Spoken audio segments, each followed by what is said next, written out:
Here we are with our new topic. It deals with square roots, which I think you've probably seen, but here we will simplify square roots. This topic is only on the Keystone exam, simplifying them. Square roots are on the PSSA, but not what we're going to do. So let's get started. We're going to simplify them. But first, let's review the meaning of a square root, and this is called the radical symbol, okay, the radical sign. So it just represents the opposite of squaring. So for example, if 6 squared is 36, then the square root of 36 is 6. That's how we read that, the square root of 36. So what do you think the square root of 25 is? Yes, it is 5, because 5 squared is 25. So these are opposites, squaring and taking the square root. Okay, so one more. What do you think the square root of 100 is? Hopefully you did not say 50. Do not divide by 2. That is a very common mistake. It is 10, because 10 times 10 is 100. Okay, so the numbers that we're going to work with are called perfect squares. They're numbers that we get when we square an integer. For instance, 1 is a perfect square. 4 is a perfect square because it came from squaring a whole number. And then 9, and so on. So I'm going to list the first 10 here. We're going to work with these to do what we have to do. Now, I did not list 1. That is actually the first perfect square, but we never use it. So here they are. And you can see them. You can come up with these. 2 squared, 3 squared, 4 squared, 5 squared, and so on. And they keep going. So here we go. A few examples. Now I wrote these on here just to save a little time. You will have to do that. So here's our problem. Simplify the square root of 60. Do not put it in the calculator and give me the decimal. If you do that on the assignment, you will have to redo it to get credit. Your job is to find the biggest perfect square that goes into 60 by division. It goes in evenly. Do not write 6 times 10. Even though, and this is multiplication in between here, even though 6 times 10 is 60, 6 and 10 are not perfect squares. So you'll start here, and you could divide with a calculator, everyone. If you get 60 divided by 4 and you get a whole number, that means 4 goes into it. If you divide and get a decimal, that means it doesn't. And you work your way up. You'll find it.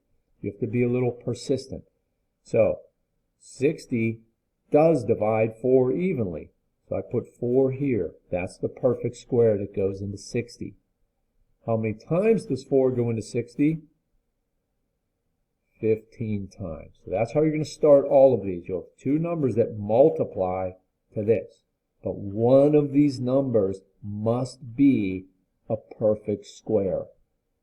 So we're almost done. There's only 2 steps. You break the number up, and then you take the square root of the perfect square.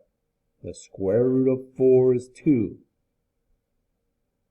Don't write the radical symbol over that. That's another common mistake. And all you do is bring down the square root of 15. And remember, this is multiplication in here. That's it. That's how you do these, them all. Now, if you're thinking, wait, what did you just do? I have a few examples, but this is going to be the first part of this topic. Okay? So, going over here to 45, the square root of 45. Now you start here. Does 4 go into 45 evenly? Well, I'll tell you, no. Even numbers do not go into odd numbers evenly. But odd numbers could go into evens, just so you know. So 4 does not go into it. So, okay, what about 9? Does 9 go into 45? And that answer, of course, is yes. The 9 goes into 45 5 times. So the perfect square I always put first. And then you do the square root of 9, which is 3. And then you just bring down the other part. Okay, so for the first assignment, they will all look like this. Nothing different coming at you until the next assignment.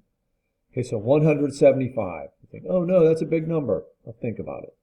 4 can't go into it, it's even. You could try 9 in a calculator, and you would see you get a decimal. Even number will not go into an odd. Do you think 25 goes into 175? And hopefully you're thinking yes. And then you would divide it again. Feel free to use a calculator, but 25 goes into 175 7 times. But I put the perfect square first, then I'll put the 7. The square root of 25 is 5. Now see how all of your answers, look, these are the answers, by the way. Notice they all have the same look. A whole number times a radical. 108, now that's a big number. Now 4 goes into it. But your job is to find the biggest perfect square that goes into it. And actually 9 goes into it too, but just some advice. If 4 goes into a number, try 16, because 4 goes into 16. You could even try 36, because 4 goes into 36. If 9 goes into a number, maybe try 36. In fact, I'll make a long story short, everyone. It is a 36. 36 goes into 108 3 times. So if 4 and 9 both work, try 36. Okay, so let's get the answer to this one. It's just 6 times the square root of 3. These are the last two. You can pause the video and try them, and then I'll show you the assignment.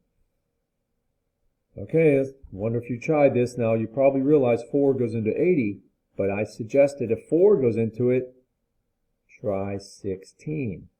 Okay, so it's always the greatest perfect square that goes into it to completely simplify it. And I'm done. All I did here was take the square root of 16, which is 4. And a little clue for you, if you see double zeros, use 100, because 4 goes into this number, 25 goes into this number, but double zeros use 100. So that is 100 times 4. With a little surprise on this one.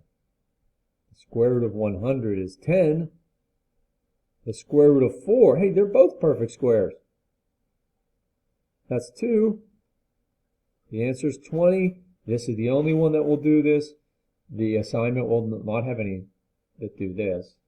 400 is actually a perfect square. 20 times 20 is 400. Okay. So again, don't worry about that, something like that for now. They will all look like these first few.